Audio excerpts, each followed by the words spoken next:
Peace. This Monroe Jr. I'll be giving my commentary right after this video. Peace.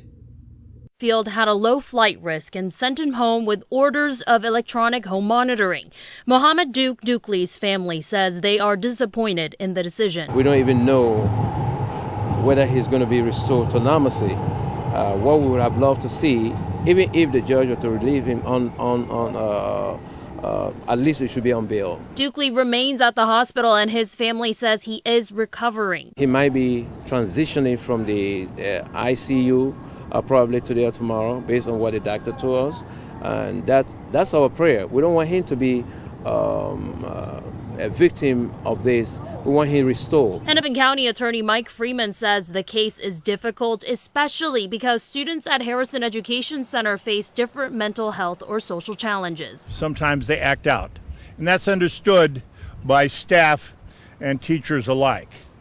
On the other hand, teachers and paraprofessionals and all staff should not be violently assaulted. Minneapolis Public Schools Superintendent Ed Graff says in a few weeks, staff at Harrison will be receiving training to adapt to the changing needs of the students. It's not just about our academics, our curriculum. It's about the emotional needs. It's about the mental health needs of our students and families. So we have to continue to look at that as well.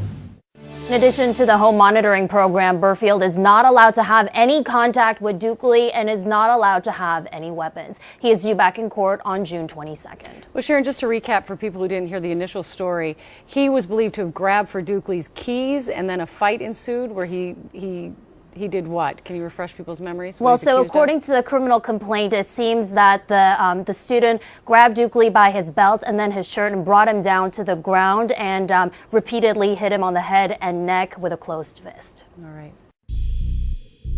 Peace, peace, peace. This is Monroe Jr. So we just heard the report about the white student, the 18-year-old white guy, who really at that age of 18, you can actually be tried as an adult, who attacked the black teacher, assaulting him, hitting him, and he was charged on one count of first-degree assault and one count of third-degree assault.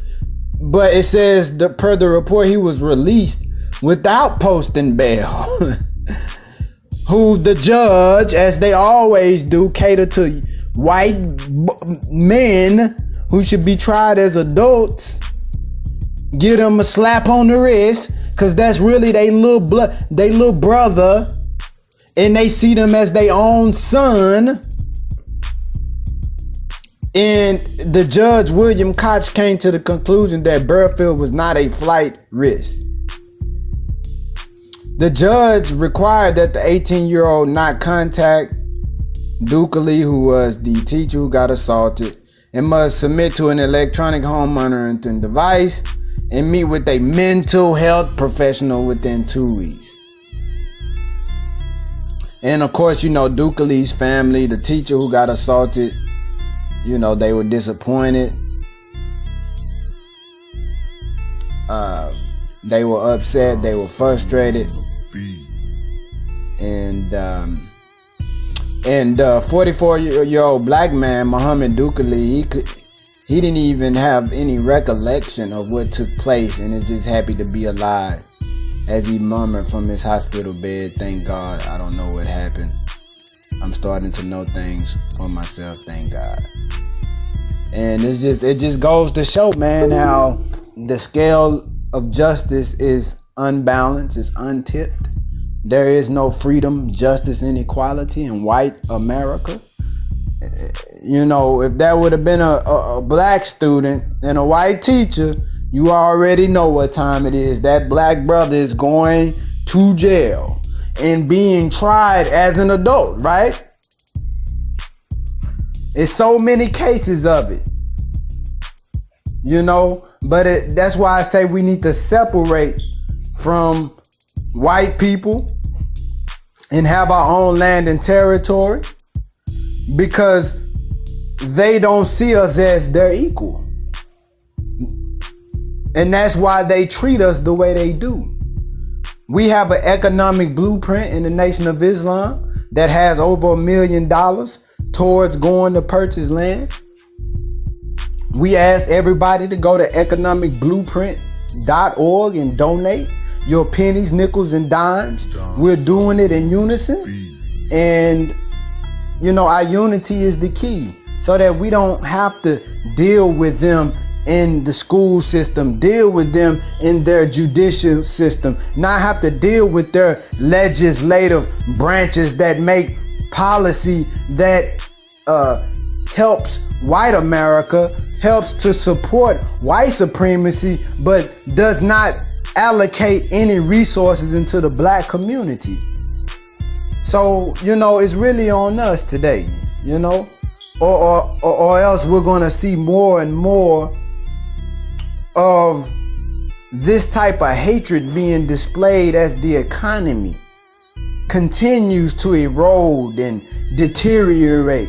And as you know, or you might not know, America is over $21 trillion in debt to the Federal Reserve. That's a debt that America can never repay.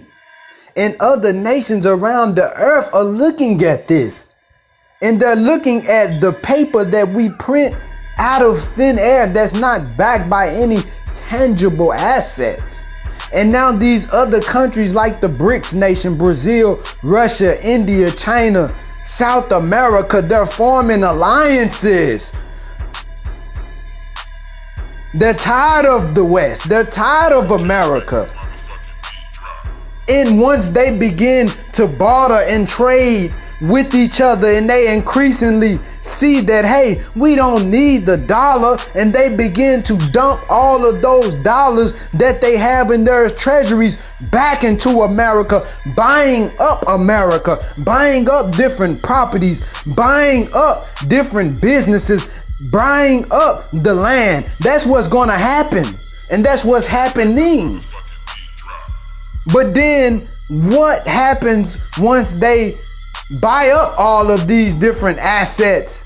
But then between nations, they don't even use the dollar to barter and trade, as the dollar is the world reserve currency. Then that's putting a dagger into the heart of America, right? And so that's why you can see that the armies around the world are preparing for war.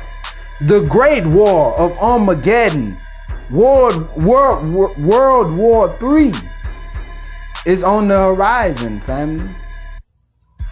So we must store food in our houses, because there's going to be a day where we're not going to be able to go to the grocery store. We're going to have to start to grow our own food.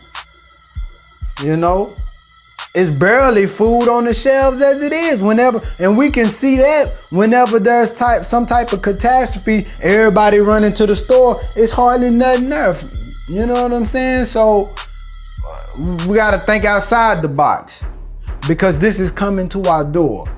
And I don't want people that listens to this channel to ever say I did not hear it coming from this young brother who is a student of the Most Honorable Elijah Muhammad under the leadership of the Honorable Minister Louis Farrakhan. It's your brother Monroe Jr. I'm signing off. Peace.